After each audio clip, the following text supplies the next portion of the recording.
Hello out there in YouTube land. I know it's a little late. It's about 12:30 Monday morning. I try and do my reviews Sunday night. Excuse me, but it's been a horribly busy few weeks at work. And of course, everybody wants Sunday nights or Sundays off. And so I've pulled a 12-hour shift for the second day in a row. And so that made my reviews late again. But let's get these things started and do my reviews. Okay, I have Bedtime Games number 2 of 4.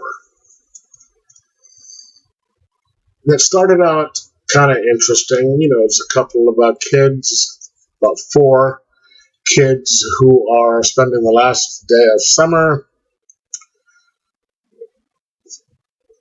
grabbing a key and trying to get onto a bridge and do some interesting stuff on this supposedly haunted bridge.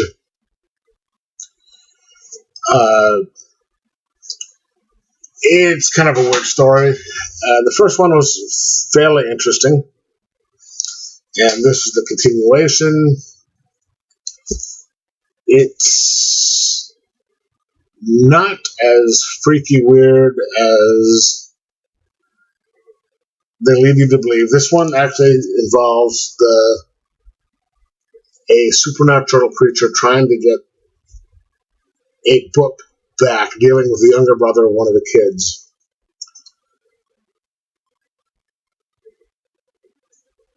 It's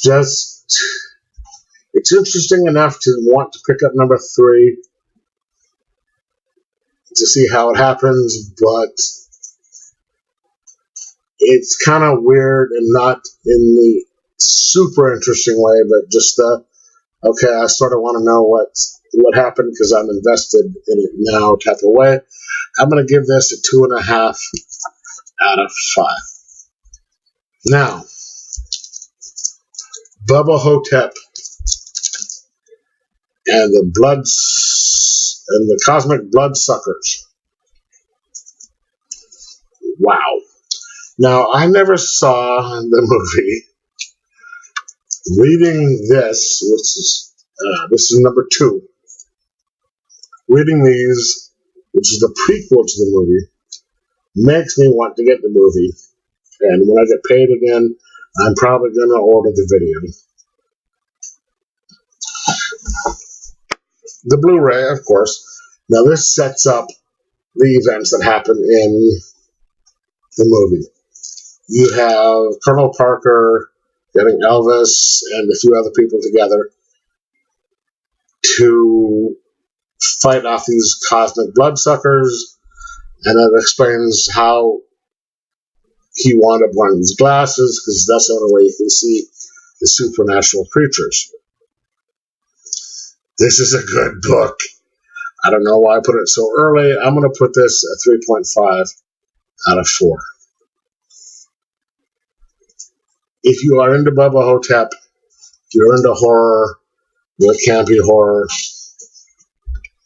and I was having sex with ghosts, pick this up.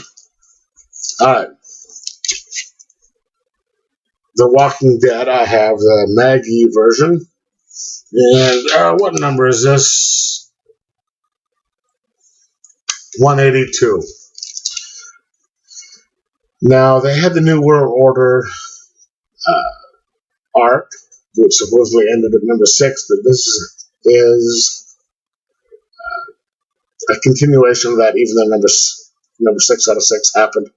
You have Rick taking I don't want to say the mayor, because that leads you back to, other story arcs, but the leader of the New World Order, and he's taking her out to the different,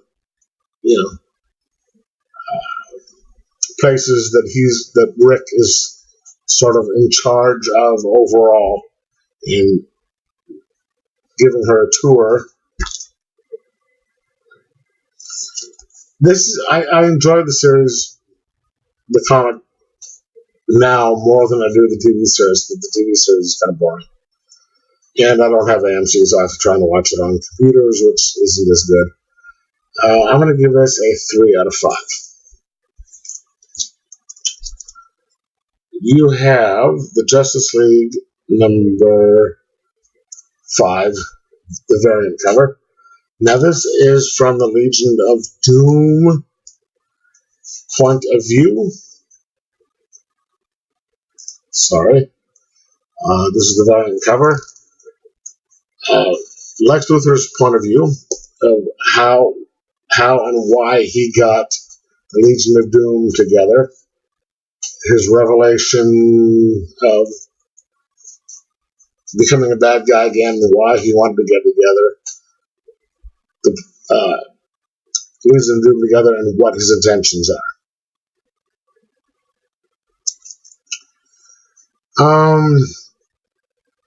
Yeah. I kind of enjoyed the old Legion superhero Justice League better than this,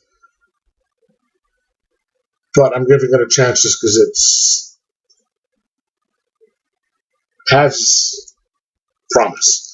I'm going to give this a 3-3. Now we have Batman number 52. I've got both covers where he's on jury duty. This is part 2 of I don't know how many of Bruce Wayne on jury duty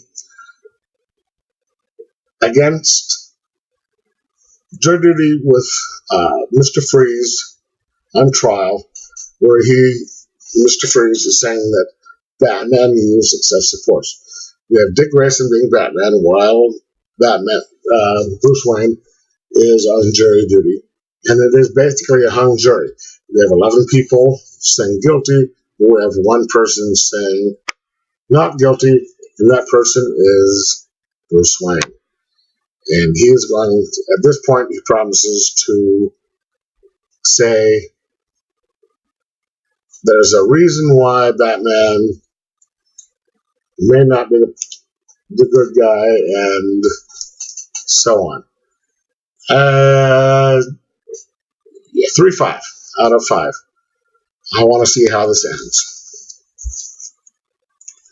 Project Superpowers number 1. I had never heard of Project Superpowers until Issue 0 came out. I paid the 10 cents for it. I loved it. I wound up getting the omnibus, and I have that in my room. I'm going to try and read that soon.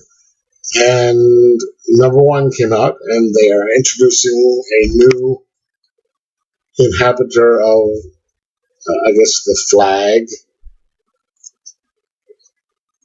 This is a really good series. If you've never read it before, pick it up. You'll enjoy it. I'm going to give this a 4 out of 5. The Immortal Hulk number 4. I have the Fantastic Four version. Sorry about the glare on this. The Immortal Hulk number 4. This one is dealing with Sasquatch, the Alpha Fight guy, getting a hold of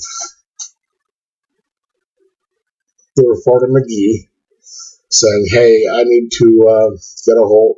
I have some information on the Hulk," and boom, boom, boom. Events lead to other things, and I don't want to spoil anything for you, but this is a very, very, very good series. I'm so glad they brought this back, and they are just doing a mix of the modern Hulk with the 70s Hulk. It's not Mr. McGee in this one, but it's Mrs. McGee. And you have Mrs. McGee finally meeting the Hulk in this one. If you like the Hulk, if you like the old TV show The Hulk. Pick this up. Get every issue of it so far. It's an enjoyable read. I'm going to give this a 4.7 out of 5. All right, that's it for this week. Let me know what you thought of the stuff that I had. Let me know if you picked up anything that I got, and give me some suggestions of things that I might like. And talk to you later.